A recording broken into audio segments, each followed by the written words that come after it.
الحمد لله وكفى والصلاة والسلام على سيد الأنبياء الذي كان نبيا وآدم بين الطين والماء وعلى عباده الذين اصطفى أما بعد فأعوذ بالله من الشيطان الرجيم بسم الله الرحمن الرحيم ولا تقولوا لمن يقتل في سبيل الله أموات بل أحياء ولكن لا تشعرون وقال الله تبارك وتعالى في مقام الآخر قل لا أسألكم عليه أجرا إلا المودة في القربى صدق الله العظيم إن الله وملائكته يصلون على النبي يا أيها الذين آمنوا صلوا عليه وسلموا تسليما درود پاک بآواز بلند پڑھنی چاہیے. الصلاة والسلام عليك يا سيدي يا رسول الله وعلى آلك وأصحابك يا سيدي يا حبيب الله. الصلاة والسلام عليك يا سيدي يا رحمة للعالمين وعلى آلك وأصحابك يا سيدي يا رحمة للعالمين. ہزاروں درود و ہزاروں سلام بارگاہ محمد علیہ السلام. اللہ رب العزت کا شکر ہے جس کی توفیق سے زندگی میں ایک مرتبہ پھر نماز جمعہ کے لیے مسجد میں حاضر ہونے کی توفیق نصیب ہوئی. اللہ رب العزت ہم سب کی حاضری کو قبول و منظور فرمائے. اللہ رب العزت کی حمد و ثنا تمام تر تعریفیں اور تمام تر حمد و ثنا اس خالق کائنات کے لیے ہے جو مالک کائنات بھی ہے اور رازق کائنات بھی ہے. اور لا تعداد مرتبہ ہدیہ درود و سلام آقا نامدار مدنی تاجدار حضور سیدنا احمد مجتبی محمد مصطفیٰ صلی اللہ علیہ وآلہ وسلم کی بارگاہ عرش پناہ میں پیش کرنے کے بعد دعا ہے اللہ رب العزت مجھے حق بیانی کی توفیق عطا فرمائے. آپ کو اور مجھے سن کر اس پر عمل کرنے کی توفیق عطا فرمائے. محرم الحرام کا مقدس اور بابرکت مہینہ ہے اور اس مہینے میں جیسا کہ آپ سب احباب جانتے ہیں کہ شہزادہ گلبو قبا راکب دوش مصطفیٰ نور عین مرتضیٰ حضور سیدنا امام علی مقام حضرت امام حسین علیہ السلام اور آپ کے دیگر رفقا جنہوں نے میدان کربلا کے اندر قربانی کی وہ عظیم الشان داستان رقم کر دی کہ رہتی دنیا تک یہ لوگ کہتے رہیں گے کہ حضور علیہ السلام کے خاندان میں سے جو قربانی کی ایک عظیم مثال حضرت سیدنا امام حسین نے قائم کی ہے قیامت تک کے لیے آنے والے مسلمانوں میں اس کی مثال نہیں. حشر تک آنکھے گی دنیا کربلا والا حسین. سبحان اللہ کہیے نا. حشر تک آنکھے گی دنیا کربلا والا حسین. مرتضیٰ والا مصطفیٰ والا خدا والا حسین. یعنی کہ آقا علیہ السلام کے اس نواسے نے جو حضور کے دین کی خاطر اپنی ذات بابرکات اور جملہ نفوس قدسیہ جو اہل بیت اطہار کے تھے ان کو میدان کربلا کے اندر صرف اپنے نانے کے دین کی خاطر اللہ کی راہ پہ قربان کر. اور میں اکثر یہ کہا کرتا ہوں کہ میدان کربلا کے اندر جب یہ واقعہ ہو رہا تھا تو عالم وجدان میں میرا ذوق یہ بات کہتا ہے کہ اللہ رب العزت نے فرشتوں سے فرمایا ہوگا کہ فرشتوں جب میں آدم کی تخلیق کرنے لگا تھا تم نے مجھے کہا تھا کہ آدم کو نہ بنا، یہ زمین پہ خون خرابہ کرے گا، یہ دنگا فساد کرے گا، اس کو نہ بنا۔ اللہ رب العزت نے فرمایا ہوگا کہ فرشتوں آؤ ذرا میدان کربلا کی طرف دیکھو، تم کہتے تھے کہ اس کو نہ بنا، یہ دیکھو کہ عظیمت کا اتنا بڑا شاہکار جو اپنے چھوٹے سے بچے سے لے کے اور اپنی ذات بابرکات تک پورے کا پورا خاندان اپنی آنکھوں کے سامنے ذبح کروا رہا ہے، اور کوئی شکوہ اس کی زبان کے اوپر نہیں ہے، کوئی گلہ اس کی زبان کے اوپر نہیں ہے۔ اللہ کی رضا کی خاطر اللہ کی بارگاہ میں ساری قربانیوں کو پیش کر کے حضرت سیدنا امام حسین علیہ السلام اللہ کی بارگاہ میں عرض کرتے ہیں کہ یا رب العالمین تو گواہ ہو جا کہ میں نے اپنے نانا کے دین کی خاطر اپنے پورے کنبے کو قربان کیا۔ تو حضرات محترم جب یہ کیوں قربان نہ کریں؟ اللہ رب العزت نے سورہ البقرہ میں قرآن پاک میں ارشاد فرمایا وَلَا تَقُولُوا لِمَن يُقْتَلُ فِي سَبِيلِ اللَّهِ أَمْوَاتٌ بَلْ أَحْيَاءٌ وَلَٰكِن لَّا تَشْعُرُونَ۔ اللہ رب العزت ارشاد فرماتے ہیں کہ جو لوگ اللہ کی راہ میں شہید ہو جائیں، جو اللہ کی راہ میں اپنے آپ کو قربان کر دیں، وَلَا تَقُولُوا لِمَن يُقْتَلُ فِي سَبِيلِ اللَّهِ أَمْوَاتٌ، ایسے لوگ جو اپنی جان آفرین کے سپرد اللہ کے نام پہ شہادت کے طور پر پیش کر دیں، ان کو مردہ نہ کہو۔ یہ اللہ رب العزت نے قرآن پاک میں ارشاد فرمایا کہ ان کو مردہ نہ کہو، بل احیاء ولکن لا تشعرون، بلکہ وہ زندہ ہیں اور ان کی زندگی کو تم نہیں سمجھ سکتے۔ یہ اللہ رب العزت نے فرمایا۔ اب اس کے اوپر بحث کرنا کہ شہید کی زندگی کس طرح کی ہے، قبر کے اندر کیا وہ زندہ ہے، کیا کھاتے ہیں، کیا پیتے ہیں، کیا سنتے ہیں، یا ان کو رزق کس طرح سے پرووائڈ کیا جاتا ہے، یہ سوچنے سمجھنے کی بات ہی نہیں۔ اللہ رب العزت نے بات ہی اس طرح ختم کر دی ہے بل احیاء ولکن لا تشعرون، تو انہوں پتہ لگ ہی نہیں سکتا کہ میں انہوں کی میری زندگی عطا فرمائی۔ جب اللہ فرما رہے ہیں آپ کی سمجھ سے ہی بات، آپ اپنے انسانی عقل کے گھوڑے جتنے مرضی دوڑا لیں، آپ اس کی سمجھ تک نہیں جا سکتے کہ شہید کو کس طرح کی زندگی میں نے عطا فرمائی۔ اب یہاں پہ ایک اور بات بڑی قابل غور ہے کہ چونکہ ہم انسان ہیں اور گمان اور وہم کے اوپر ہمارا چونکہ دار و مدار ہوتا ہے، ہر چیز کو پازیٹیو کی بجائے نیگیٹیو ہم پہلے سوچتے ہیں، اور پازیٹیو سوچ ہمارے ذہن میں بعد میں آتی ہے۔ خیال آ سکتا ہے اور آتا بھی ہے، میں کئی ایسے لوگوں کو جانتا ہوں جن کے ذہن میں یہ خیال ہے کہ اللہ رب العزت نے یہ فرما دیا ہے کہ وَلَا تَقُولُوا لِمَن يُقْتَلُ فِي سَبِيلِ اللَّهِ أَمْوَاتٌ، کہ جو اللہ کی راہ میں شہید ہو گئے ان کو مردہ نہ کہو۔ اب اللہ نے فرما دیا ہے کہ مردہ نہ کہو، اللہ رب العزت کے کہنے کے اوپر، اس کے حکم پر ہم مردہ کہتے نہیں، زبان پہ یہ الفاظ نہیں لاتے، لیکن دل میں تو یہ خیال کرتے ہیں کہ ہے تو مردہ، کہ ہمارے سامنے دیکھا ہے ہم نے ان کی موت واقعہ ہوگی، ان کو شہید کر دیا گیا ہے، ان کو غسل دیا گیا ہے، ان کو کفن دیا گیا ہے، ان کو جنازہ ان کا پڑھا گیا ہے، ان کو دفنایا گیا ہے، قبر کے اوپر مٹی ہم نے خود ڈالی ہے، تو ہے تو مردہ۔ تو زبان سے نہیں کہتے تو دل تو یہی مانتا ہے کہ ہے تو مردہ۔ اللہ رب العزت نے آگے اس دوسرے کنسیپٹ کی نفی فرما دی۔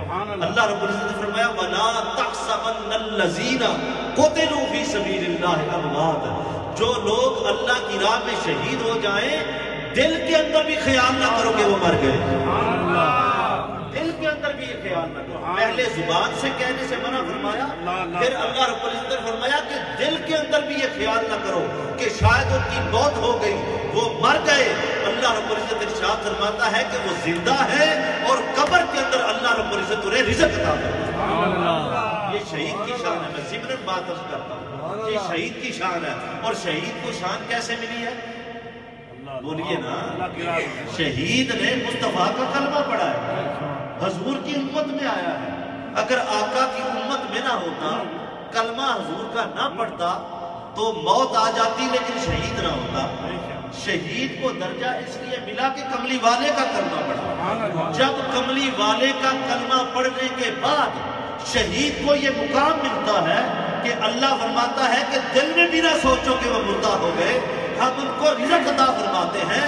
جس کا کلمہ پڑھنے سے، جیسے نبی کا کلمہ پڑھنے سے شہید کو یہ مقام ملتا ہے، اس نبی کا اپنا مقام اور اس کی اپنی زندگی کے بارے میں کیا ہوگا، اس کو اللہ رب العزت نے کیا مقام عطا فرمایا۔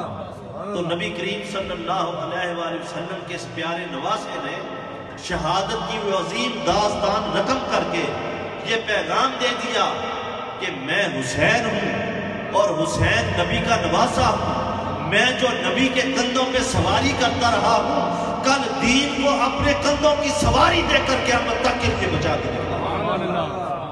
یہ حضرت امام حسین علیہ السلام نے یہ جو عظیم الشان کارنامہ سر انجام دیا، کیوں نہ دیتے، کیوں نہ یہ سارا سلسلہ ہوتا۔ اللہ رب العزت فرماتے ہیں اپنے پیارے حبیب کو کہ یہ تیری آل ہے جو اتنی بڑی قربانی پیش کرے گی، اتنا بڑا نذرانہ پیش کرے گی، اس کے بارے میں اپنی اس امت کو کہہ دیں قُلْ لَا أَسْأَلُكُمْ عَلَيْهِ أَجْرًا إِلَّا الْمَوَدَّةَ فِي الْقُرْبَى۔ آقا علیہ السلام نے فرمایا کہ میں نے تمہیں دین دیا، میں تمہارے لیے خدمت دین کی خاطر نکلا، میں طائف کے بازاروں میں جا کے پتھر کھاتا رہا، میری داڑھی مبارک سے خون نکلتا، میرے پاؤں مبارک تک آتا رہا، میں راتوں کو اٹھ کر تمہارے لیے دعا کرتا رہا، میں طائف کی وادی میں گیا، میں نے احد کی جنگ میں اپنے دندان مبارک کو شہید کروایا، میں عرش اولا پہ جا کے اللہ کی بارگاہ میں معراج کی رات امت کے لیے دعا کرتا رہا، اس ساری تبلیغ دین کا کوئی صلہ کرم نہیں کرتا، کیا مانگتا ہوں اِلَّا الْمَوَدَّةَ فِي الْقُرْبَى، کہ میری اہل بیت سے محبت کرو، میری اہل بیت سے محبت کرو، میرے علی سے پیار کرو، میری زہرا سے محبت کرو، میرے حسن سے محبت کرو، میرے حسین سے۔ اس محبت کا صلہ کیا ہے؟ آقا علیہ السلام نے خود ارشاد فرمایا، آپ فرماتے ہیں کہ میری اہل بیت کی مثال ایسے ہے جیسے حضرت نوح علیہ السلام کی کشتی کا ماسل سفینہ تو نوح ہے۔ آپ فرماتے ہیں کہ میری اہل بیت کی مثال ایسی ہے جیسے نوح علیہ السلام کی کشتی ہوتی ہے، بولیے جیسے نوح علیہ السلام کی کشتی ہے، یہ مثال ہے اہل بیت اطہار کی۔ بھئی یہ مثال کیوں آقا علیہ السلام نے دی اہل بیت اطہار کے لیے؟ اور بڑی مثالیں تھی، نوح علیہ السلام کی کشتی کی ہی مثال آپ نے کیوں دی؟ وہ اس لیے مثال دی کہ اگر نوح علیہ السلام کی کشتی کے اوپر کتا بھی سوار ہو جائے تو وہ بھی پار ہو جاتا، اور اگر سوار نہ ہو، منکر ہو، بدبخت ہو، اگر بیٹا ہو لیکن نبی کی کشتی پہ سوار نہ ہو تو وہ بھی غرق ہو جاتا ہے۔ آقا علیہ السلام نے فرمایا اگر پار لگنا چاہتے ہو، اگر اپنی دین و دنیا کی بہتری چاہتے ہو تو میری اہل بیت اطہار سے محبت کرو، میری اہل بیت اطہار سے محبت کرو، جیسے نوح علیہ السلام کی کشتی پر بیٹھنے والے کتے کا بیڑا پار ہو جاتا ہے، اگر اعمال میں کمی بھی رہ گئی، کوتاہی بھی رہ گئی، اہل بیت کی محبت کا صدقہ اس کشتی پر سوار ہونے کی وجہ سے اللہ نجات عطا کرے۔ اللہ رب العزت فرماتے ہیں قُلْ لَا أَسْأَلُكُمْ عَلَيْهِ أَجْرًا إِلَّا الْمَوَدَّةَ فِي الْقُرْبَى۔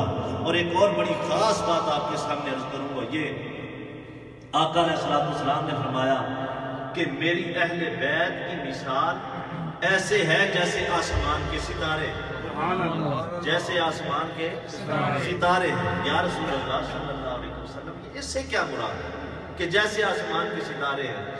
فرمایا کہ جب تک آسمان کے اوپر ستارے رہتے ہیں وہ اس بات کی دلیل ہے کہ آسمان قائم ہے۔ جب تک ستارے ہیں آسمان قائم رہتا ہے، جب ستارے نہیں ہوں گے آسمان ختم ہو جائے گا، قیامت آ جائے گی۔ آسمان کی سلامتی کی دلیل اس کے اوپر چمکتے ہوئے ستارے ہیں۔ جب تک ستارے چمک رہے ہیں آسمان سلامت اور قائم و دائم ہے۔ آقا علیہ السلام نے فرمایا میری اہل بیت کی مثال ایسے ہے جیسے آسمان کے اوپر ستارے ہیں کہ جب تک دنیا کے اندر سادات قائم رہیں گے، اہل بیت اطہار کا وجود رہے گا، اس وقت تک قیامت نہیں آئے گی۔ جب اہل بیت اور سادات کا وجود اس دنیا سے ختم کر دیا جائے گا، اس دن اللہ قیامت کو لائے گا۔ یہ اتنی اہمیت اللہ رب العزت نے اہل بیت اطہار کی اور نبی کریم صلی اللہ علیہ وآلہ وسلم کی آل پاک کی رکھی ہے، اور نبی کریم صلی اللہ علیہ وآلہ وسلم کے اہل بیت اطہار کو وہ مقام، وہ مرتبہ اور وہ ایسا درجہ عطا فرمایا کہ اللہ رب العزت کے پیارے محبوب صلی اللہ علیہ وآلہ وسلم نے، اب یہ جو حدیث پاک میں آپ کو سنا رہا ہوں یہ بخاری شریف کے اندر موجود ہے، یہ مسلم شریف کے اندر موجود ہے، یہ صحاح ستہ کی ساری کتابوں کے علاوہ درجنوں کتب احادیث کے اندر یہ حدیث پاک موجود ہے کہ آقا علیہ السلام نے جی اہل بیت کون ہیں، نبی کریم صلی اللہ علیہ وآلہ وسلم کے قریبی کون ہیں، آپ کے گھر والے کون ہیں، آقا علیہ السلام نے اپنے کندھوں کے اوپر اپنی کملی اوڑھ رکھی ہے، سبحان اللہ، اپنے کندھوں کے اوپر کملی اوڑھ رکھی ہے۔ آقا علیہ السلام نے حضرت مولا علی کو فرمایا علی ذرا میری کملی کے نیچے آ جا، میری چادر کے نیچے آ جا۔ آپ سیدہ فاطمہ الزہرا سلام اللہ علیہ کو فرماتے ہیں کہ فاطمہ آپ بھی میری چادر کے نیچے آ جا، حسن تو میری دائیں طرف آ جا، حسین میرے بائیں طرف آ جا۔ اپنی کملی اوپر اوڑھ کے آقا علیہ السلام نے کملی کے نیچے 5 تنوں کو جمع کروا دیا۔ کملی کے نیچے آپ کی چادر مبارک کے نیچے ایک تن مصطفیٰ کا ہے، دوسرا تن حضرت مولا علی المرتضیٰ کا ہے، تیسرا تن سیدہ فاطمہ الزہرا کا ہے، چوتھا تن حضرت امام حسن کا ہے، پانچواں تن حضرت امام حسین علیہ السلام کا ہے۔ جب یہ 5 تن کملی کے نیچے مکمل ہو گئے، یہ 5 تن پاک ہو گئے، آقا علیہ السلام نے اپنے دست مبارک فضا میں بلند فرما، حضور نے اپنے دست مبارک فضا میں بلند فرما دیے۔ یہ آپ کے ہاتھ مبارک کون سے ہاتھ ہیں جن کے بارے میں اللہ فرماتا ہے ید اللہ فوق ایدیہم، اے میرے پیارے یہ تیرے ہاتھ نہیں بلکہ خدا کے ہاتھ ہیں، وہ ہاتھ فضا میں۔ یا رسول اللہ، یا رسول اللہ، یا علی، ان نبی پاک نے ہاتھ مبارک او جڑے ہاتھ رب اپنے ہاتھ آکھے، جڑے ہاتھ رب اپنے ہاتھ آکھے، اے میرے کملی والے کے کون سے ہاتھ مبارک ہیں جن کو اللہ رب العزت قرآن پاک میں ارشاد فرما رہا ہے ید اللہ فوق ایدیہم، اے میرے مصطفیٰ یہ جو تیرے ہاتھ ہیں یہ تیرے ہاتھ نہیں بلکہ خدا کے ہاتھ ہیں، جڑے ہاتھ رب اپنے ہاتھ آکھے، میرے حضور دی نات ذرا مل کے پڑھ لو، جڑے ہاتھ رب اپنے ہاتھ آکھے، ہووے کافر جیڑا وکھ آکھے، ہووے کافر جیڑا وکھ آکھے، جڑے ہاتھ رب اپنے ہاتھ اب وہ ہاتھ آقا نے فضا میں بلند فرمائے اور اللہ کی بارگاہ میں دعا کی اللہم ہاؤلاء یا اللہ یہ جو میں نے اپنی چادر مبارک کے نیچے اکٹھے کیے ہیں، جو اپنی کملی کے نیچے جمع کیے ہیں، یہ میرے اہل بیت ہیں، وَيُطَهِّرَكُمْ تَطْهِيرًا، ان کو ایسے پاک کرتے جیسے پاک کرنے کا حق ہے، اہل بیت کو پاک کر دے۔ اور میں ہمیشہ کہا کرتا ہوں یہ پاکی کیسی اللہ نے عطا فرمائی ہے، اہل بیت کے اطہار کو ذرا توجہ فرمائیں۔ 2 باتیں عرض کر کے اپنی گفتگو کو اختتام کی طرف لاتا ہوں، اور اہل بیت اطہار کی پاکی کی طرف کہ اللہ رب العزت نے اہل بیت کو کیسا پاک کیا ہے، ذرا بلند آواز سے سبحان اللہ کہہ، آخر تک سبحان اللہ کی آواز ہے۔ نبی کریم صلی اللہ علیہ وآلہ وسلم نے صحابہ سے فرمایا کہ اے میرے صحابہ تمہارے گھروں کے دروازے جو مسجد نبوی شریف کی طرف کھلتے ہیں، جو میری مسجد کی طرف کھلتے ہیں، اپنے گھروں کے دروازے بند کرو۔ صحابہ نے عرض کی یا رسول اللہ صلی اللہ علیہ وسلم کہ ایسا حکم کیوں آ گیا ہے؟ آپ نے ارشاد فرمایا کہ جب غسل فرض ہو جائے تو اس حالت میں میری مسجد میں داخل ہونا منع ہے، مسجد میں داخل نہیں ہو سکتے۔ اس کی وجہ یہ ہے کہ آپ کے گھروں کے دروازے مسجد نبوی شریف کی طرف کھلتے ہیں، اور جب آپ نے بازار جانا ہوتا ہے گھروں سے نکل کے پہلے مسجد میں داخل ہوتے ہو، اس کے بعد بازار جاتے ہو، بازار سے جب واپس آتے ہو پھر مسجد نبوی شریف میں داخل ہوتے ہو، اور اس کے بعد پھر آپ اپنے گھروں میں جاتے ہیں، اور جب غسل فرض ہو جائے اس حالت میں مسجد میں داخل نہیں ہو سکتے۔ اس لیے سارے صحابہ اپنے اپنے گھروں کے دروازے جو مسجد نبوی کی شریف کی طرف کھلتے ہیں ان دروازوں کو بند کر دیں۔ آپ کے اور میرے کریم آقا نے ارشاد فرمایا کہ سارے دروازے بند کر دو، ایک نبی کا دروازہ کھلا رہے گا، دوسرا علی کا دروازہ کھلا رہے گا۔ فرمایا کہ صحابہ جی یہ دو گاڑی پلیز موو کر لیں، اس کا نمبر ہے DZC 8565، دوسرا نمبر ہے HUT 3615 8565۔ شکریہ کی توجہ فرمائیں۔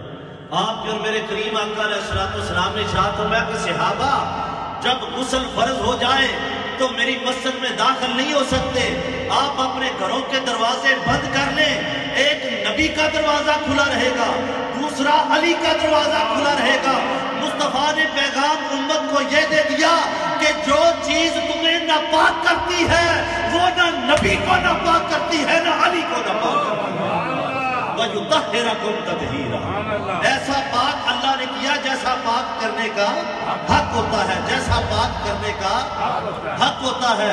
اب حضرت مولا علی کرم اللہ وجہ الکریم وہ علیہ السلام کو وہ مقام، وہ مرتبہ، وہ درجہ، وہ رفعتیں، وہ بلندیاں اللہ رب العزت نے مصطفیٰ کا صدقہ عطا فرما دی ہے، نالین مصطفیٰ کے توسل سے عطا فرما دی ہے۔ آپ نے ارشاد فرمایا کہ علی میں مصطفیٰ یہ اعلان کرتا ہوں تیری پاکی کے بعد، تیری طہارت کے بعد، تیری پاکیزگی کے بعد، النظر والا وجہ علی والا، جو علی کے مکھڑے کو دیکھے گا اللہ کی عبادت تصور کرے، الذکر علی العبادہ، جو علی کا ذکر کرے گا، ارے ذکر علی کا کرو، عبادت اللہ کی تصور کی جائے گی، مکھڑا علی کا ہے، عبادت خدا کی ہے۔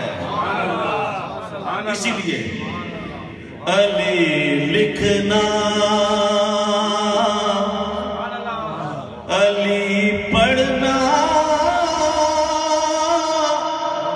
علی سننا، علی کہنا، جنہیں نبی پاک دی آل میں پیار کر دے ذرا سبحان اللہ دے۔ میرے اہل بیت اطہار، میرے نبی کریم صلی اللہ علیہ وآلہ وسلم دے اے نفوس قدسیہ، اے اہل بیت اطہار جدے اندر حضرت مولا علی موجود نے، جدے اندر سیدہ زہرا موجود نے، جدے اندر حضرت امام حسن موجود نے، حضرت امام حسین علیہ السلام موجود نے۔ اللہ رب العزت نے کی مقام عطا فرمایا میرے نبی دے قدمہ دا صدقہ، اے علی تیرے مکھڑے نو ویکھنا اللہ رب العزت دی عبادت ہے۔ اس واسطے ایمان والیو ذرا میرے نال بلند آواز مولا علی دی بارگاہ کے اندر ہدیہ عقیدت پیش کر لو۔ علی لکھنا، علی پڑھنا، علی سننا، علی کہنا، میرا ہر پل گزرتا ہے عبادت ہی عبادت میں، میرا ہر پل گزرتا ہے عبادت ہی عبادت۔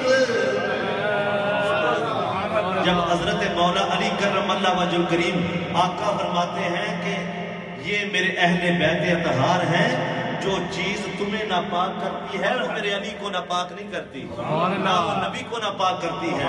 اب سیدہ زہرا سلام اللہ علیہ آپ کی بارگاہ میں نظرانہ عقیدت اس طرح ہے کہ عورت کے ہاں جب بچے کی پیدائش ہوتی ہے تو آپ کو پتا ہے کہ کتنے ایام تک وہ ناپاکی کی حالت میں ہوتی ہے۔ اللہ رب العزت نماز بھی معاف فرما دیتا ہے کہ یہ ناپاک ہے، نماز اس کو معاف ہے۔ اب ذرا توجہ فرمائیے، سیدہ سبحان اللہ، بھئی میں سیدہ زہرا کی بارگاہ میں ہدیہ عقیدت پیش کرنے لگا، کوئی شخص ایسا نہ رہے جو سبحان اللہ۔ سیدہ طیبہ طاہرہ زاہدہ محدثہ فقیہہ نیرہ منورہ نور چشم رحمت للعالمین ملکہ فردوس بری سیدہ فاطمہ الزہرا سلام اللہ علیہا، آپ کی شان بابرکات کیا ہے، آپ کی پاکیزگی اور طہارت کی کیا بات ہے، کتابوں کے اندر میں دکھانے کے لیے تیار ہوں۔ سیدہ زہرا سلام اللہ علیہا کے ہاں حضرت امام حسن کی پیدائش ہوتی ہے، حضرت امام حسین کی پیدائش ہوتی ہے، ظہر کے وقت شہزادگان پیدا ہوتے ہیں، عصر کے وقت وضو کر کے سیدہ اللہ کی بارگاہ میں نماز ادا کرتے ہیں۔ وَيُطَهِّرَكُمْ تَطْهِيرًا، اللہ فرماتا ہے میں نے ایسے پاک کر دیا جیسے پاک کرنے کا حق ہوتا ہے۔ یہ چیزیں دوسروں کو نہ پاک کریں، وہ نبی کے گھر والوں کو نہ پاک نہیں کرتی۔ یہ بڑی معمولی سی چیز آپ کے نزدیک ہے، ذرا توجہ کر کے دیکھیں کہ اللہ نے نبی کے گھر والوں کو کتنی طہارت عطا فرمائی ہے، کتنی پاکیزگی عطا فرمائی ہے۔ ارے ہمارے ہاں عورتوں کے ہاں بچے پیدا ہوں، کئی دن تک وہ نماز کے قریب نہیں جا سکتی۔ ظہر کے وقت حضرت امام حسین پیدا ہوتے ہیں، عصر کے وقت وضو کر کے سیدہ مصلی کے اوپر وَيُطَهِّرَكُمْ تَطْهِيرًا، کہہ دیجئے نا ذرا سبحان اللہ، آپ بھی کہہ دیجئے سبحان اللہ۔ یہ میرے نبی کے اہل بیت اطہار ہیں جن کو اللہ رب العزت نے یہ مقام اور مرتبہ عطا فرمایا ہے۔ اور جب بات شہزادگان کی آتی ہے، حضرت سیدنا امام حسین علیہ السلام کی بات آتی ہے، حضرت سیدنا امام حسن علیہ السلام کی بات آتی ہے، اب دیکھیے کہ مقام کیا ہے، مرتبہ کیا ہے۔ کندھے مصطفیٰ کے، کندھے مصطفیٰ کے ہیں۔ اب بات ہے نماز کی، ہاں اسی نماز پڑھتے ہوئے نا، دیکھو بچہ آ جا کول تے ساڑی گھر والی دی خیر نہیں ہوتی، پرا لے جا، تین نہیں پتا میں نماز پہ پڑھنا، میں نماز پہ پڑھنا میری نماز خراب کر دیتی ہے، بچے کا دھیان نہیں رکھتی، نماز اللہ دی پڑھنے پہ رو بہتے تے پڑھنا ہے، تو بچے کا خیال کیوں نہیں کیتا۔ اب آقا علیہ السلام نماز ادا فرما رہے ہیں، نماز ادا فرما رہے ہیں، جب سجدے میں جاتے ہیں حسنین مصطفیٰ کے کندھوں پہ سوار ہو جاتے ہیں، حضور علیہ السلام کی پشت پہ سوار ہو جاتے ہیں، اور اب سیدہ طیبہ طاہرہ سیدہ فاطمہ الزہرا سلام اللہ علیہا، آپ نے بچوں کو ڈانٹا کہ آپ کے نانا جان نماز پڑھ رہے ہیں، آپ ان کے پاس نہ جائیں۔ حضور علیہ السلام فرماتے ہیں کہ فاطمہ ان بچوں کو نہ ڈانٹا کر، ان بچوں کو تکلیف نہ دے، یہ آج مصطفیٰ کے کندھوں کے اوپر سوار ہیں، ان کی خاطر میں اپنی تسبیحات دراز کر رہا ہوں، کل بیٹا میدان کربلا میں 72 تنوں کا نذرانہ پیش کر مصطفیٰ کے دین کی لاج رکھے، مصطفیٰ کے دین کی لاج رکھے۔ حضرات محترم، آپ سنتے رہتے ہیں، پچھلے جمعہ المبارک کو بھی سنا ہوگا کہ میدان کربلا کے اندر آقا علیہ السلام کے جو جملہ نفوس قدسیہ اہل بیت اطہار کے ہیں، ان کے اوپر کتنا ظلم و ستم کیا گیا۔ کچھ لوگ ذہنوں میں خیال آ جاتا ہے کہ ایسا کوئی واقعہ نہیں ہوا جیسے آپ بیان کرتے ہیں۔ حضرت علامہ محب الدین طبری نے اپنی کتاب کے اندر یہ بات لکھی ہے جو میں آپ کے سامنے عرض کر رہا ہوں، بہقی کے اندر یہ بات موجود ہے جو آپ کے سامنے عرض کر رہا ہوں۔ حضرت امام جلال الدین سیوطی نے خصائص الکبریٰ میں یہ بات نقل کی ہے جو آپ کے سامنے میں بیان کر رہا ہوں۔ تنویر الابصار نور الاظہار میں یہ بات لکھی ہے امام احمد بن حنبل نے، اور فضائل صحابہ میں یہ کتاب امام احمد بن حنبل رضی اللہ تعالیٰ عنہ کی ہے جس کا نام ہے فضائل صحابہ۔ اس کتاب کے اندر یہ واقعہ انہوں نے درج فرمایا ہے، وہ لکھتے ہیں کہ میدان کربلا کے اندر جب نبی کریم صلی اللہ علیہ وآلہ وسلم کے نواسے اپنے جانثاروں کے ساتھ شہید ہو رہے تھے، اور ان کے اوپر جو سب سے پہلا تیر جس بندے نے مارا ہے، ذرا توجہ فرمائیں، یہ اس وقت کا عالم ہے اور اس وقت کو خود کمپیئر کر لیں اس کے ساتھ۔ جس شخص نے پہلا تیر مارا ہے اس شخص کا باپ نبی کریم صلی اللہ علیہ وآلہ وسلم کے پاس آتا ہے اور آ کے کہتا ہے یا رسول اللہ صلی اللہ علیہ وسلم، میں جنگ کر رہا ہوں اور جنگ کرتے کرتے یہ میری آنکھ جو ہے یہ باہر نکل آئی ہے، اب آپ ہی کچھ ارشاد فرما دیجئے۔ آقا علیہ السلام فرماتے ہیں کہ آنکھ چاہیے یا جنت چاہیے؟ سبحان اللہ، آنکھ چاہیے یا جنت چاہیے؟ اب یہ قبلہ چشتی صاحب میرے سامنے تشریف فرما ہے، میں مثال دے کے سمجھانے کے لیے بات کر رہا ہوں۔ اب یہ مجھے کہیں کہ شاہ صاحب آپ نے جو ویسٹ کوٹ پہن رکھی ہے اور اس کے اوپر یہ جو پینسل لگی ہوئی ہے، جو پین لگایا ہوا ہے، یہ بڑا پیارا ہے، یہ مجھے دے، توجہ فرمائیے، سمجھانے کے لیے عرض کر رہا ہوں۔ اب میں اگر چشتی صاحب کو یہ کہہ دوں کہ صرف پین چاہیے یا ویسٹ کوٹ بھی چاہیے، سبحان اللہ، اس کا مطلب یہ ہے کہ میرا دونوں کے اوپر اختیار ہے، بے شک، ان کا مالک میں ہوں، توجہ فرمائیے، ان کا مالک میں ہوں، اللہ نے مجھے اس کا عارضی مالک بنایا ہے، اصل مالک تو ہر چیز کا وہ ہے۔ اب یہ دونوں چیزیں میرے اختیار میں ہیں، میں مالک ہوں، چاہوں تو یہ قلم دے دوں، چاہوں تو ویسٹ کوٹ دے دوں۔ میرا یہ سوال کرنا کہ چشتی صاحب ویسٹ کوٹ چاہیے یا قلم چاہیے، اس بات کے اوپر دلالت ہے کہ میں چاہوں تو ویسٹ کوٹ بھی دے سکتا ہوں، چاہوں تو قلم بھی دے سکتا ہوں۔ آقا علیہ السلام نے فرمایا کہ آنکھ چاہیے یا جنت چاہیے، آپ کا فرمانا تھا کہ آنکھ بھی دے سکتا ہوں، جنت بھی دے سکتا ہوں، جنت کا وارث و مالک بھی میں ہوں، میں تجھے آنکھ بھی عطا کر سکتا ہوں۔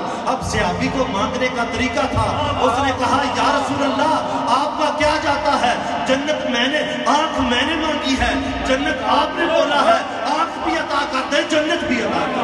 سبحان اللہ، سبحان اللہ۔ بھئی یہ ایک اور اعلان ہے، بلیک کار ہے ٹیوٹا، اس کا نمبر ہے T7320140C 7320140C۔ کیا بات، حضور علیہ السلام فرماتے ہیں کہ میں جنت بھی دے سکتا ہوں، میں آنکھ بھی دے۔ اب یہ حدیث پاک بڑی لمبی ہے، اس طرف جانا نہیں چاہتا، یہ میرا موضوع نہیں ہے۔ اس صحابی کا بیٹا ہے، اس کا نام ہے عمر بن سعد۔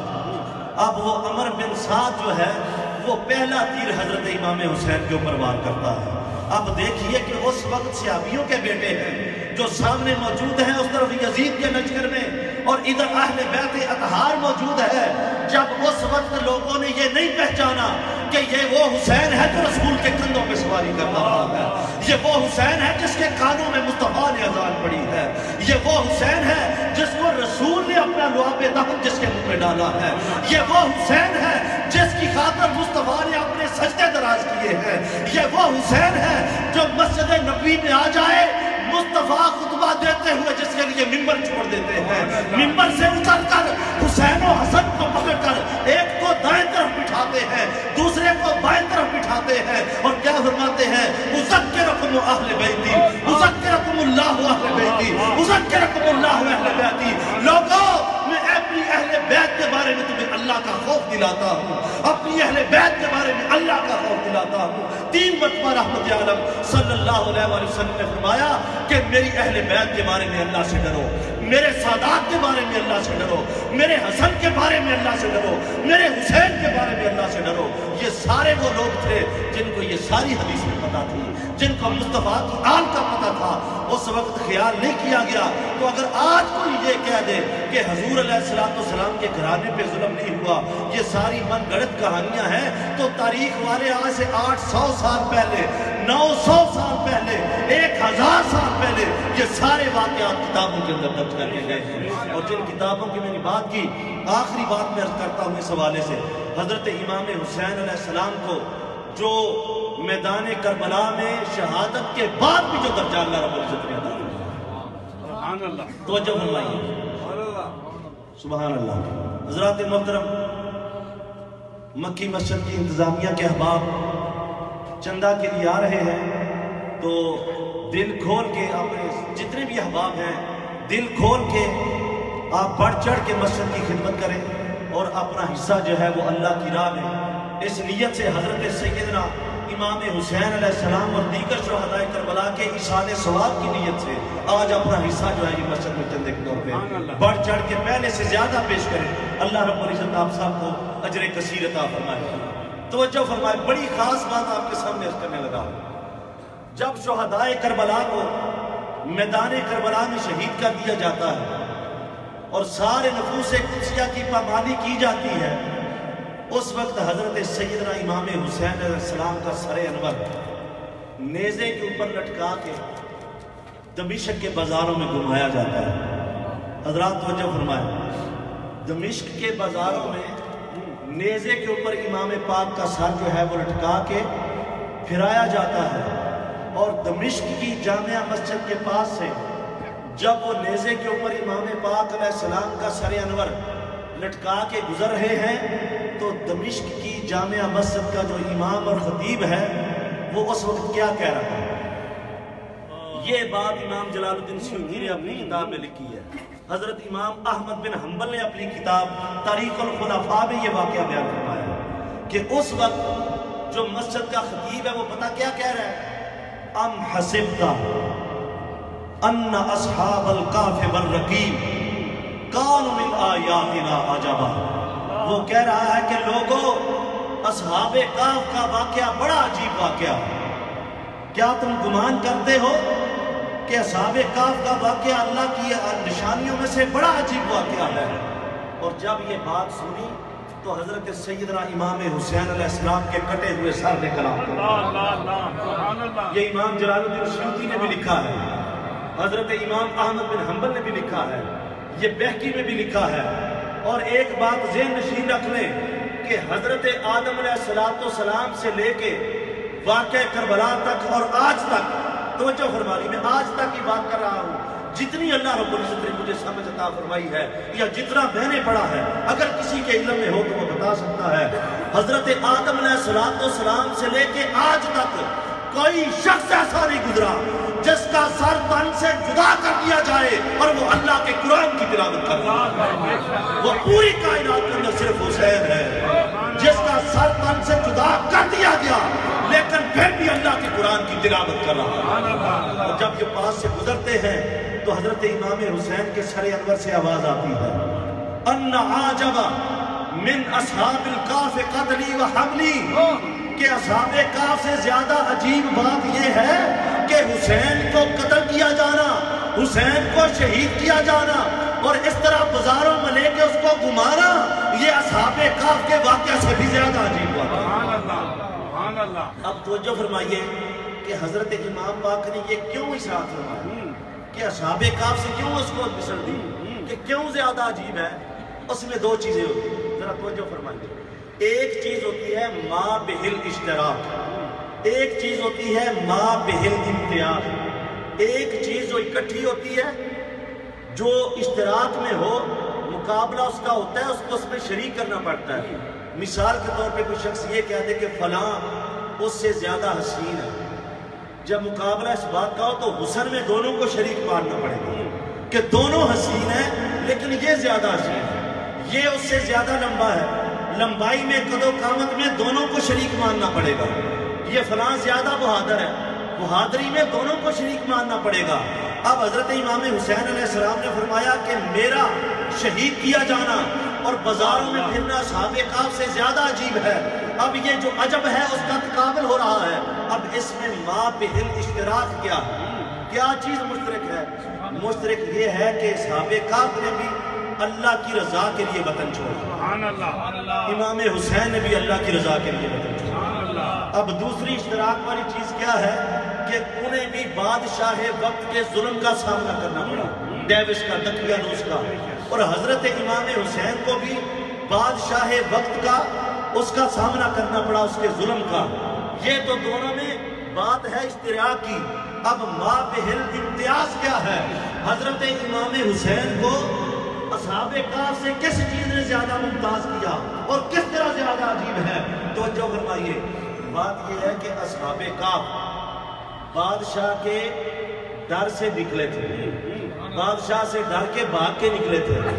تو جو ہے آپ کی اصحاب کہف اس بادشاہ کے ڈر سے بھاگ کے نکلے تھے. حسین نے کہا میں بھاگ کے نہیں نکلا، میں علی کا بیٹا ہوں، دشمن کے دروازے پہ آ گیا. یہ مجھے زیادہ احتیاط کرتا ہے اصحاب کہف سے. اصحاب کہف جو بادشاہ وقت تھا اس سے ڈر کے بھاگے تھے. امام نے فرمایا کہ میں علی کا بیٹا ہوں، مصطفیٰ کا نواسا ہوں، ڈر کے بھاگا نہیں، چل کے دشمن کے دروازے پہ آیا. اور کون سی چیز امتیاز کرتی ہے؟ وہ یہ کہ جو اصحاب کہف تھے ان کا مقابلہ جس بادشاہ کے ساتھ تھا وہ چھوٹی سی سلطنت کا مالک تھا، اس کا ملک اتنا بڑا نہیں تھا، وہ ایک ضلع یا دو ضلع یا 2-2.5 ضلع کی اسٹیٹ تھی، اس کی